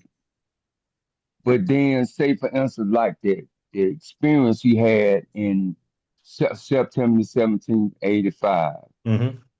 and he was talking about the president. They met with the Joint Chiefs of Staff and everything in the war in the Middle East, but also the second part being that it was primarily in America and focused on Black youth in particular, us in general, and him specifically. So it seems like to me like now his like that is coming full circle now. Cause back in 94 and leading up to 2000, I would be thinking, oh my God, the end is right here. Oh my God, let me get ready. But I came to understand through studying Brother Jabril and Mother Tanetta Muhammad's articles that these was like dry ruins and stuff that was kind of preparing us for the impending thing like 40 years later, because it seems like it didn't happen then, and I know he not a liar. So I'm just trying to understand the relevance of the language context and the the coming to manifestation of what the minister be guiding us to. If you could like elaborate on that for What comes to my mind, let's see if I can pull up the ayat for the Holy Quran. What comes to my mind is Surah number 9, ayat number 42. Bismillah ar-Rahman ar-Rahim. It says, had it been a near gain and a short journey, they would certainly have followed thee, but the hard journey was too long for them. me. In other words, take that ayat and you can connect it to, there's a story in the Bible and there's a story in the Holy Quran that deals with, in the Bible, I think they use the word handmaidens. There were some handmaidens that kept their lamps burning all the time, and there were Yeah. some that were shucking and jiving, and they didn't Yeah. have any oil. And they said, the ones that kept their lamps burning said, why don't you keep your lamps burning? They said, well, when we see the husbandman come, we'll get the oil for our lamps. So it said when they saw him coming, they went looking to get the oil. And by the time they found the oil and got the lamps burning, those that kept their lamps burning 24/7 departed with the husbandman. Now, Right. for years, and I know some people probably saying, oh, the minister said he's going to be departing. Oh, he's been saying that for the past 10 years. Mm-hmm. Some of us probably think that the minister ain't going nowhere. Mm-hmm. Some of us in the nation might be guilty of that same thought. Because if it was a short journey and if it was a near gain in a short journey, well, everyone would have went. So every year the minister says, because I remember going back to the minister spoke the divine destruction of America. There was a point back then in the 90s, I think that lecture's from 1996. There was a point where he says, I'm about through talking to you and saying anything. Right, I remember Mm-hmm. that. He said, so he even said that back then. So now here we are, 30 years later, and some of us say, the minister been saying that. So there are some of us that might think that the minister's crazy and he ain't going nowhere, or they think, he'll be saying that for another 5, 10 years. Some of us think we got a whole lot more time, and some of us probably think it ain't gonna happen. But those that keep their lamps burning 24/7, because we don't know the time, our job is to make sure we get up every day as if today's going to be the day Mm-hmm. and keep our lamps burning. Now, how would you translate lamps burning? Do the work and study and do everything we can do to maintain our sanity in the environment that we're in right now. Because when the stuff really hits the fan, the way it's worded in the Holy Quran, it said those that didn't keep their lamps burning are going to say, I want to borrow light from you, meaning borrow light from those that kept their lamps burning. And those that kept their lamps burning say, no, you got to go back and find a light of your own. Remember back in the 80s, they had that commercial for the records, and it was the shy lights and the platters. And I'm because my dad used to listen to it all the time. And the one brother was like, oh, let me borrow your record. He said, no, my brother, you got to get your own. Remember that commercial? Not exactly, Okay. Well, but I understand. the bottom line is this. We can't survive based on the belief of Minister Farrakhan. Absolutely And we can't correct. survive on the belief of one another. I can't borrow belief from you. No, Khalil, sir. Khalil Gibran says you can give a person knowledge, but you can't give them your understanding. Right. Mm, yep, We all have to have our own level of understanding, which is a byproduct of our own study. We have to grow from being believers into being knowers. absolutely. If brothers and sisters, if you have not listened to Brother Abdul Malik Saeed's um, video, Testimony. the test and the testimony part one and part two, and then go on Brother Willie Muhammad's YouTube Facebook page. It's kind of like a part three. Mm-hmm. We have to have we have to have a personal relationship with Master Farah Muhammad, the Most Honorable Elijah Muhammad, and the Honorable Minister Louis Farrakhan. We have to have an intimate relationship with Rabbil Alameen. Because when the stuff hits the fan, we can't borrow nothing from no one. We're going to be alone on our own faith, and that will Mm, determine if we make this transition through the time we're in right now. We mm. can't Yeah. go based on go ahead teach Minister Farrakhan. He's already earned his Yeah. crown. Right. We can't show up saying I'm with the minister, so that don't mean anything. Allah says in the Holy Quran, at that time, when they see, and I'm paraphrasing it, when they see the chastisement, they will say, I believe. But in the either the ayah or the footnote, it says that in that day, your faith did not produce any fruit, meaning it's too late now. Remember when you were little? I remember when I was little and you did something you weren't supposed to. And I remember my father saying, if you do this one more time, I'm gonna tear you a little behind up. And then we do it one more time. And when we see the punishment coming, we say, I ain't gonna do it no more. I ain't gonna do it no more. It's too late now. You Right. missed your chance and you blew it. Does that make sense? Yes, sir. When we see the punishment coming, we can't look then and say, oh, I believe now. No, Mm, we have to make sure that we are right with God before the punishment comes, because when we see that great and dreadful thing coming in the sky, that thing might be so great and dreadful. Uh, Allah says in the Holy Quran, Surah 79, ayat 7 and ayat number 8, it talks about in that day hearts will palpitate. That thing might be so scary. There is mm, there is a sickness in the medical field where something is so shocking to you, it actually will disrupt the rhythm Kill of your you. heart and cause a heart Yeah. attack. Kill you. mm. Okay. In other words, we got to make sure we're right with God now and do it every day. And whether it's one more day or if it's another 10 years, we got to make sure we keep our lamp burning every day. Because some of us says stop burning our lamps, and I pray aloud that I'm not one of them. I know that. Oh, Lord. So I hope that does Yes, that sir. answer your question, Brother Vincent? Absolutely. Praise be to Allah. Praise be to Allah.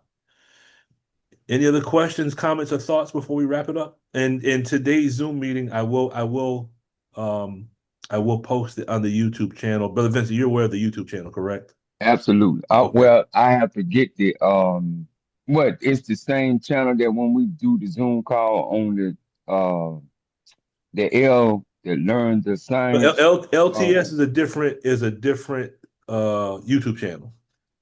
okay, so I have to get this channel. Okay. Uh, So if you go to Supreme Wisdom meets Supreme Technology, okay, Supreme Wisdom meet Supreme Technology. help me with one of those questions that required a diagram because I got the diagram incorrect twice now. Say And what now? The diagram for what? one of the questions in the text that I'm reading, Okay. the Signs of Modern Health, the Dianetics core book. And so uh, I sent you the question that I'm struggling with. It's a diagram. So I've done it twice and I haven't gotten it right yet. So I wonder if you could help me with that. Okay. But I don't know what it is about it. Don't understand, but And when did you sent that as an email? I sent it as an email to you yesterday, I believe. Do you see it there? Let's see. If I can just make sure I sent it. Let's see. I don't Sent, see it there. I see sent, something that talks about wait a minute, sent. you asked Sure. about the Metunetter. Please help. It says, please help. That's a topic, the title. It Uh, says, please help. I got this incorrect twice. That's in the message bar. That's what oh it wait, let is. me go okay, let me see. So it has to be right. Yesterday, where you at? There, I see it.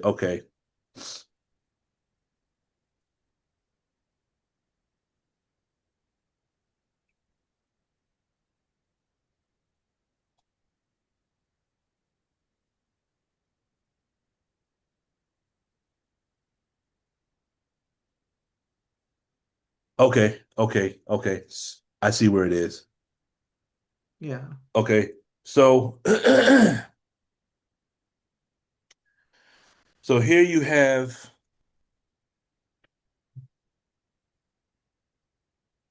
the external world over here. Yeah. You have the analytical mind that's over here. Uh-huh. And then your reactive mind. Think It's in the think middle. of I'll give you a great example. I remember when I was in college, I was on the steps outside what's called the student union. Yeah. And I was standing on the stairs and it was raining. And there was a person that was standing there. I didn't know this person from Adam, but this statement stayed with me my whole life. I'm talking about 30 some odd years ago. And I said, I don't like the clouds because you can't see the sun. And the person responded by saying, the sun is always out. You just have to look past the clouds. Mm-hmm. Okay, so now that's a demo kit. So let's say that the Engram bank is in between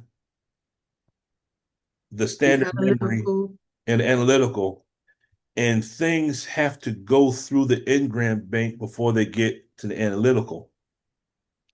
But you know how sometimes you stick, like you can take a pen and put it in a glass of water and the pen looks bent? Yes. Okay, the reason why that happens is the pen in the water, the density of the water is heavier than the density of air, correct? Yeah.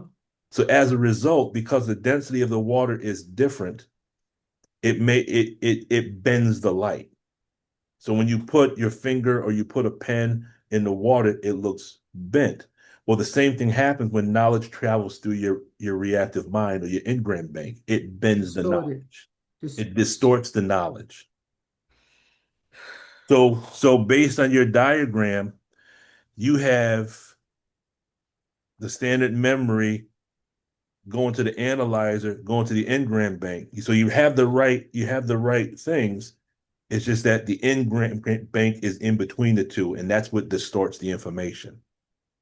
Oh, the engram is in the middle. Mm-hmm. So the information.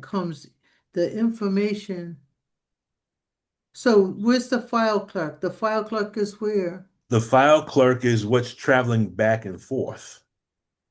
Okay, okay, gets information and then stores it somewhere. So Mhm. file clerk is in between. And then, okay, I think I have it. Now, if you want to take this on another level of study, this file clerk is actually real in the limbic system, and it's called the hippocampus. If you go study the hippocampus, you'll see on the level of neural anatomy what the file clerk really is. So at that time in 1950, the whole study of the limbic system wasn't as detailed back then. But maybe at a future time, we'll go into this on a deeper level. These different aspects of the Dianetic Tech, file clerk, and the reactive mind, these things are found in the limbic system of the brain, and it's legitimate. There is a file clerk. It's called the hippocampus. You have a Hmm.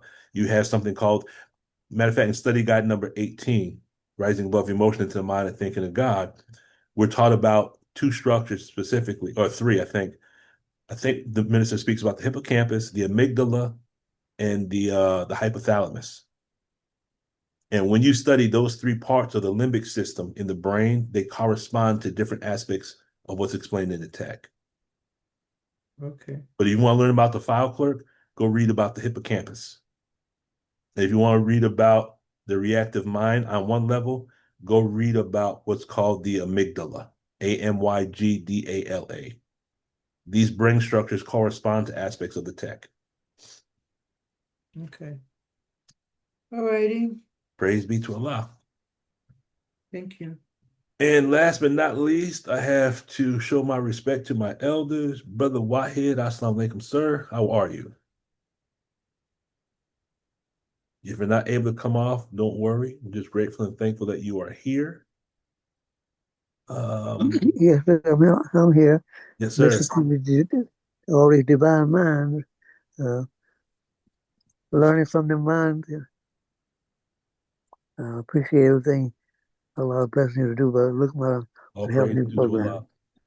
And hope we continue take the program into our purpose. Yes, sir.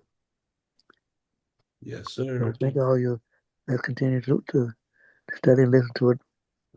Well, Allah will reveal to each one of us from, from his perspective, Yes, sir. not, not just from ours. We love you. We love you all. Love you too, brother. Sister Anya, love y'all dearly. If there's no other questions, comments, thoughts, or corrections, we will go ahead and close out in prayer. Attention prayer. I seek refuge in Allah from the accursed Satan. In the name of Allah, the Beneficent, the Merciful, all praise is due to Allah, Lord of the worlds, the Beneficent, the Most Merciful. Master the day of judgment in which we now live, the alone that we serve, thine aid do we seek. Please, Allah, guide us on the straight path, the path upon whom thou hast bestowed favors, not the path upon whom thy wrath is brought down, nor of those who go astray if they have heard thy teaching. Ameen. Amen.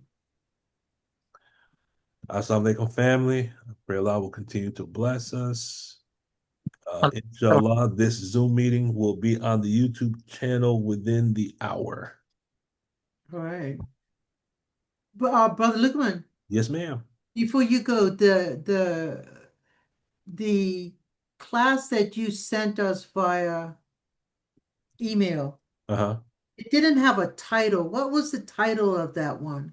Which class? I want to file it. The last one that you, oh, gee, the Uh, last one that I you think it's sent just out. listed as a Dianetics Q&A. Yeah, okay, well, maybe that's it, Q&A. Yeah, Q&A. Right. Because I noticed that I use a program, I'm really worried that one day I won't have internet connection for some reason. So I use a program to download the YouTube classes to my computer mhm. because that one isn't actually posted. Well, no, let me put it this way. because you didn't send it to me via YouTube, the program won't let me download anything that is not a YouTube program. So when I sent you the when I sent you the PDF for the mathematics book, I didn't send you the Zoom meeting. No, you don't understand. I can watch the Zoom. I clicked on it. I can watch it, but I Mhm. can't download it Oh, you because can't it download it. didn't come to me via YouTube.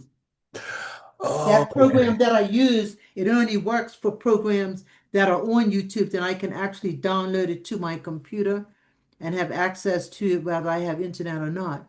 Okay. So then what I got what so what I'll do then, so you're talking about the one for it was last Wednesday, correct? I think so, yeah. I think Okay. so. So what I'll do is I'll make it a point to get that one downloaded as well as the one Right. Then I today. can, That way you can get access to both of them. yes, sir. That would be great. Okay, yes, ma'am.